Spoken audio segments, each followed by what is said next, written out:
여러분, 결혼 1주년이 되는 어느 젊은이가 아침에 출근하면서 아내에게 저녁에 분위기 있는 레스토랑에서 저녁 식사, 결혼 1주년 기념 행사를 하기로 약속하고 출근을 했다고 합니다. 그런데 그날따라 일도 많고 또 여러 가지 일이 복잡해서 막상 퇴근을 하자 그는 습관대로 그냥 집으로 돌아오고 말았습니다. 아내와 약속이 생각난 것은 집에 도착해 초인종을 누르기 직전이었답니다. 깜짝 놀라서 불이 나게 달려가 택시를 잡았는데 이번에는 너무 당황해가지고 약속 장소가 생각이 나지 않아 크게 낭패를 당했던 이야기를 들어보았습니다. 여러분, 나이가 들어도 건망증이 생기지만 나이가 들지 않아도 건망증이 생길 때가 있습니다. 저는 점점 건망증이 심해갑니다. 여러분께 연초에 제가 말씀드렸지만 어젯밤 고민하다가 또 새로운 신자가 많아서 제 건망증이 얼마나 심한지를 다시 한번 말씀드리고 싶습니다. 제가 이미 말씀드렸지만 저는 주일이면 교회 오는 시간을 조금이라도 땡기려고 마지막 단장을 하고 있는 아내에게 여보, 내가 먼저 지하 주차장에 내려가서 차를 가지고 올라올 테니 로비에서 기다릴게 하고 먼저 내려갑니다. 근데 저는 엘리베이터를 타면서부터 찬송을 부릅니다. 아니면 머릿속이 항상 오늘 설교에 다시 한번 되새기고 있는 것입니다. 오늘도 제가 차에 앉자마자 오늘 부를 찬양, 날 구원하신 주 감사, 모든 것 주심, 이 노래를 교회 올 때까지 불렀습니다. 그런데 한참 오다 보면 뭔가 이상합니다. 아내를 태우지 않은 것입니다. 예.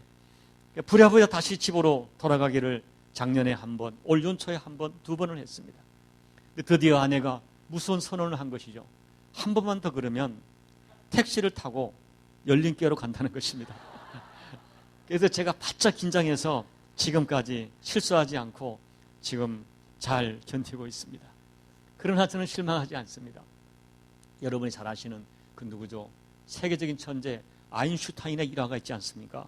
그는 열차를 탔는데 차장이 검표를 하더랍니다. 그런데 아무리 뒤져도 차표가 없습니다. 근데 한참을 뒤적이고 있는 아인슈타인을 이 차장이 알아보고 선생님 괜찮습니다. 선생님은 괜찮습니다. 라고 했답니다. 그래도 계속 찾고 있는 것입니다. 선생님 괜찮다는데 왜 그러십니까?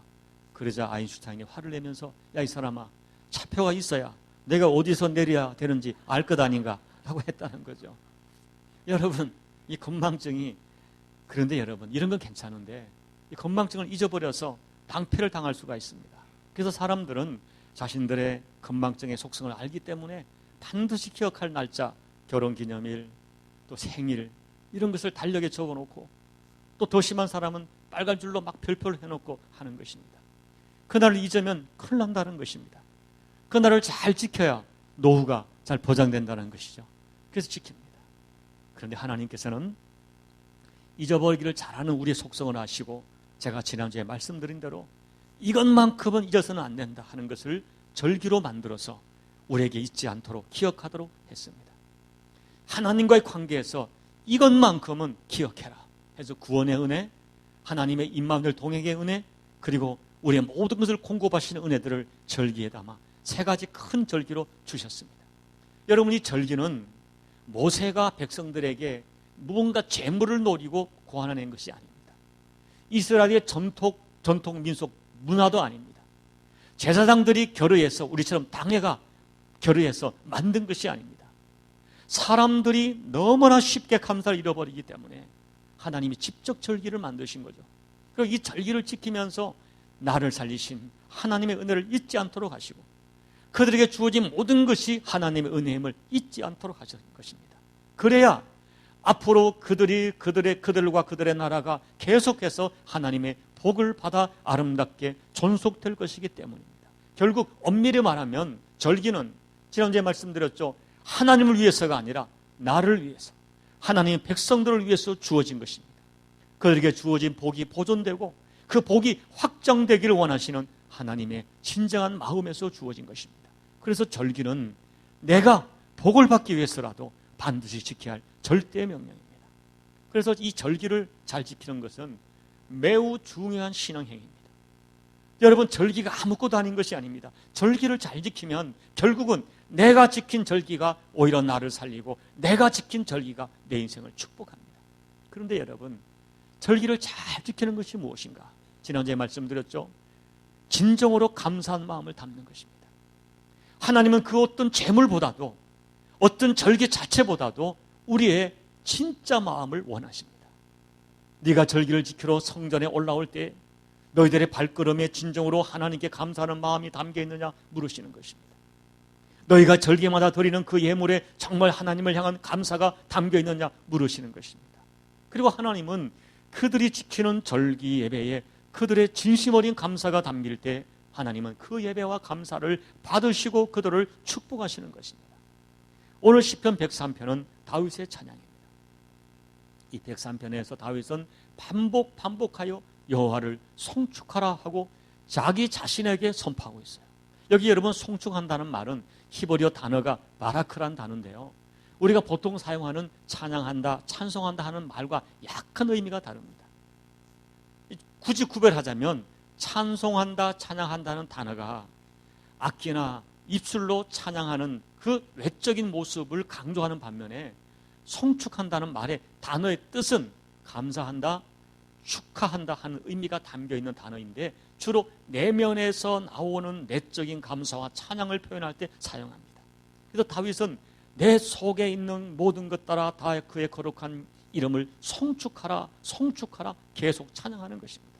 그리고 여기 또 하나, 내 속에 있는 것 따라 할 때 이 속이란 개념도 보편적으로 중심, 내면을 말하지만 레위기서에 보면 이 속이란 단어가 내장이란 단어와 똑같이 쓰였습니다. 그래서 어떤 학자는 이 본문을 내 속에 있는 것 따라 다 그의 거룩한 이름을 송축할지어다 하는 이 본문을 해석할 때 다윗은 분명한 의도를 가지고 했다는 거예요. 그게 뭡니까? 내 속에 있는 내 심장, 내 위장, 간, 쓸개, 콩팥, 내 모든 육체의 모든 것과 내 속에 있는 보이지 않는 영혼까지 모두 동원하여 하나님을 찬양하라고 강력하게 지금 선포하고 있다는 것입니다. 여러분, 도대체 다윗은 그래 무엇을 그렇게도 송축하고 싶은 것인가? 2절 말씀을 보면 하나님의 모든 은택을 잊지 말라는 거예요. 은혜를 잊지 말라. 그리고 3절부터는 그가 받은 그 잊어서는 안 될, 송축해야 될 은택의 내용들을 간증하고 있는 것입니다. 그러면 도대체 다윗은 무슨 은혜를 받았기에 그렇게 온 몸과 온 마음으로 감사하고 있는 것입니까? 첫째, 다윗은 그가 지은 모든 죄악에서 용서받은 은혜를 받았습니다. 여러분, 다윗은요, 우리가 알지 않습니까? 다윗처럼 하나님을 사랑한 사람이 없었어요. 그러나 다윗은 거룩한 성자의 삶을 살지 못했습니다. 다윗 역시 평생 죄에서 자유롭지 못했습니다. 결정적으로 그는 어떤 한 여인을, 그것도 남편이 있는 여인을 사랑해서 그 여인과 간음을 하고 그 여인을 취하고자 자기에게 충성했던 부하를 배신하고 살인을 했습니다. 다윗이 그가 내 모든 죄악을 사하시며 할 때 느낄 수 있듯이 다윗은 평생 자기의 크고 작은 죄 때문에 번민하고 통곡하고 울었습니다. 다윗은 그가 지은 죄 때문에 자기의 자존감이 파괴당하고 때로는 수치심으로 자신을 자학을 했습니다. 자기 자신에 대한 존경심을 스스로 잃어버리고 고통스러운 밤을 지냈습니다. 여러분, 다윗 역시 평생 죄에서 자유롭지 못한 사람이었습니다. 그러나 다윗은 결국 그 죄를 가지고 하나님 앞에 갑니다. 통곡합니다. 회개합니다. 그러자 하나님은 다윗의 모든 죄를 용서하셨습니다. 오늘 3절에 그가 내 모든 죄악을 사하시며, 이건 다윗 자신에게 하는 말이죠. 다윗은 많은 은혜 중에, 하나님의 큰 은혜 중에 가장 큰 은혜가 내 죄를 용서하시는 은혜였습니다. 다윗은 하나님의 용서를 확신했습니다. 이 용서가 다윗에게는 그 어떤 것보다 그렇게도 감사했습니다. 사랑하는 여러분, 오늘 저와 여러분 아담의 피를 가지고 태어났습니다. 우리는 이것을 원죄라고 부르죠. 그래서 우리는 여러분 마음은 거룩하기를 원해도 우리 안에 있는 죄성이 우리를 가만히 두지 않습니다. 여러분, 지난 1년간을 생각해 보세요. 이 추수감사절에 맞지 않은 이야기지만 우리가 얼마나 죄를 많이 졌습니까? 우리 입술로 얼마나 죄를 졌습니까? 우리가 했던 모든 말을 하나님은 기억하시고 심판하실 것이라고 성경에 기록되어 있는데, 하나님이 너희 말이 내 귀에 들린 대로 내가 갚아주려고 말씀하셨는데 우리가 얼마나 입술로 많은 죄를 지었습니까? 우리가 행동으로 또한 얼마나 많은 죄를 지었습니까? 아무리 은밀한 중에 지은 죄라도 하나님은 기억하십니다. 그리고 심판날에 네가 행한 대로 반드시 보응할 것이라 하셨는데 우리는 지난 1년도 행위로 수많은 죄를 지었습니다. 생각과 마음으로 지은 죄가 너무 많습니다. 주께서 말씀하기를 여인을 보고 음욕을 품는 자마다 이미 간음했다고 하셨는데 형제를 미워하는 자 살인했다고 하시는데 우리는 수없이 음욕을 품고 살인을 했습니다. 여러분 지난 1년 동안도 셀 수 없는 마음으로 지은 죄, 생각으로 지은 죄, 입술로 지은 죄, 행위로 지은 죄, 죄인의 모습으로 살아왔습니다. 오늘 우리들이야말로 하나님의 용서하시는 은혜가 없다면 도저히 소망이 없는 죄인들입니다. 그런데 하나님은 용서하시는 하나님이십니다. 용서를 기뻐하십니다.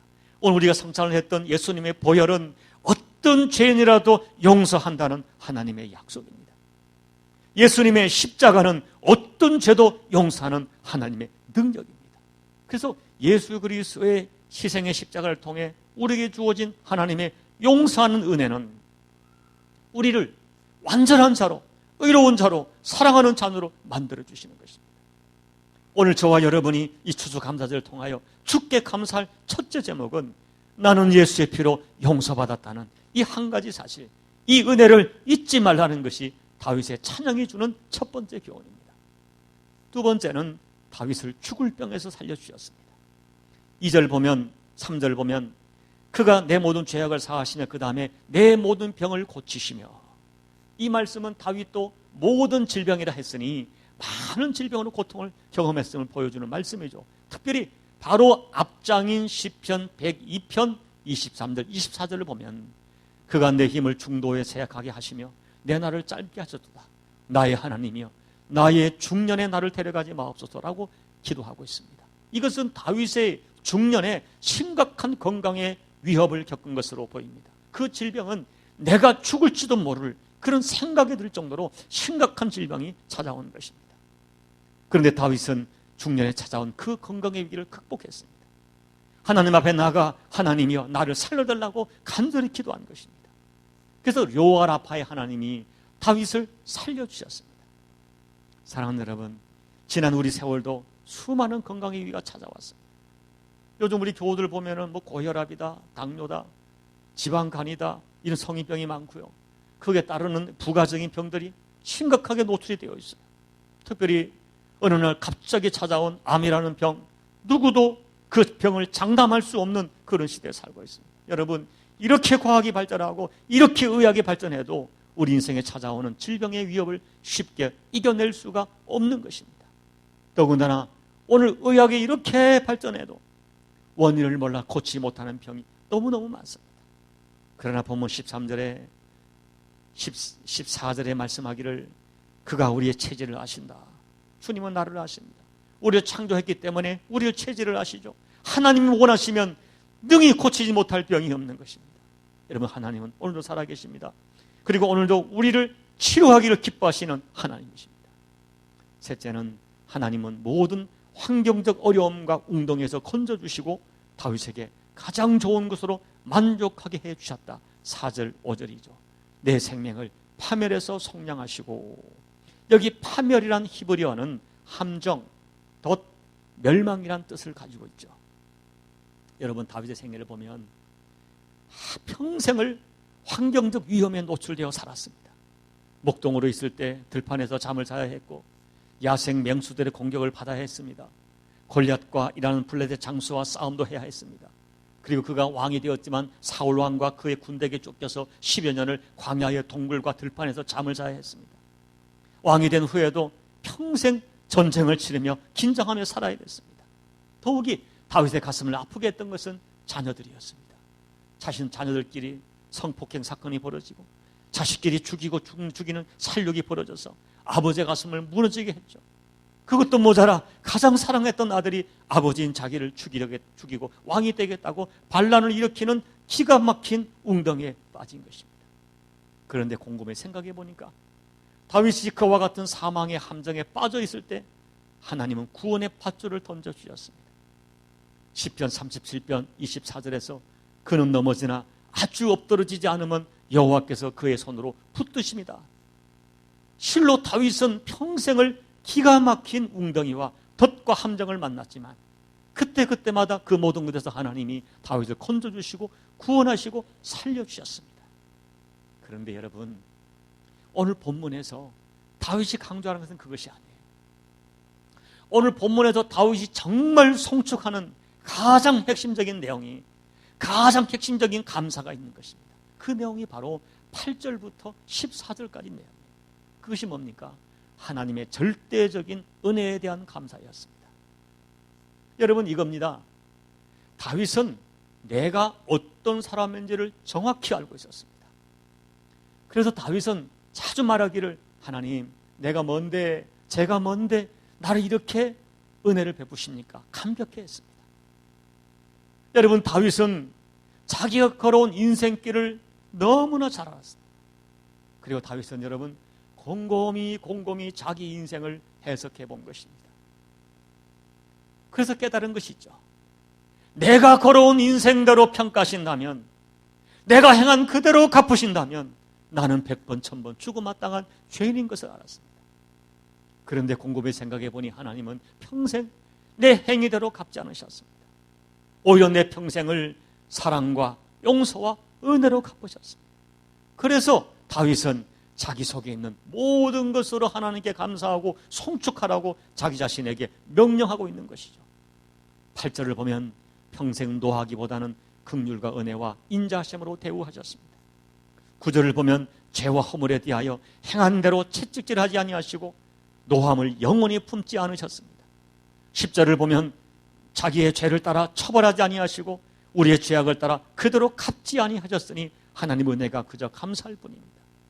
12절 보면 동이 서에서 먼 것 같이 우리의 죄를 멀리 옮기시는 하나님 은혜가 그저 감사할 뿐입니다.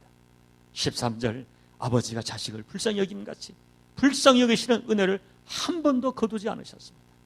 그리고 14절에 우리가 죄 지을 수밖에 없는 연약한 체질임을 아시고 우리가 먼지 같은 존재임을 아시고 불쌍히 여기시는 하나님의 사랑으로 평생을 대우하셨습니다. 이 은혜가 다윗에게는 너무너무 감사합니다. 이 은혜를 하나님께 자기 자신에게 송축하라고 선포하고 있는 것입니다. 그러므로 사랑하는 여러분, 오늘 이 추석 감사절을 맞이하여 오늘 제가 여러분께 드리고 싶은 말은 이거예요. 감사는 조건이 아니라 해석입니다. 감사는 조건이 아니라 어떻게 해석하느냐는 거예요. 여러분, 지난 과거를 불평으로 해석하면 얼마든지 불평으로 해석할 수 있습니다. 그러나 감사로 해석하면 감사할 것이 너무너무 많이 있습니다. 여러분, 우리도 세상 사람들처럼 조건적 해석으로 감사할 수 있습니다. 계획대로 일이 이루어졌으니 감사, 사업이 그런 대로 잘 되니 감사, 가족들 건강을 주시니 감사, 자녀들 말 잘 듣고 잘 공부해 주니 감사하는 감사입니다. 그러나 여러분, 성경을 보십시오. 이 성경에 기록된 하나님 내 사람들의 감사를 보십시오. 이들의 감사는 조건적 감사가 아니라 내 인생을 해석함으로 오는 감사였습니다. 그들은 무슨 일을 만나든지 감사로 해석하는 절대적 감사요, 영적인 감사를 드렸습니다. 그래서 과거가 불행했음에도 불구하고 감사하고, 현재가 아픔에도 불구하고 감사하고, 미래가 투명하지 않고 불확실함에도 불구하고 모든 것을 감사로 해석하는 것입니다. 바울을 보세요. 베드로를 보세요. 감옥에 가도 감사, 병이 들어도 감사, 매를 맞아도 감사합니다. 여러분, 다니엘을 보십시오. 죽을 위기에 처했습니다.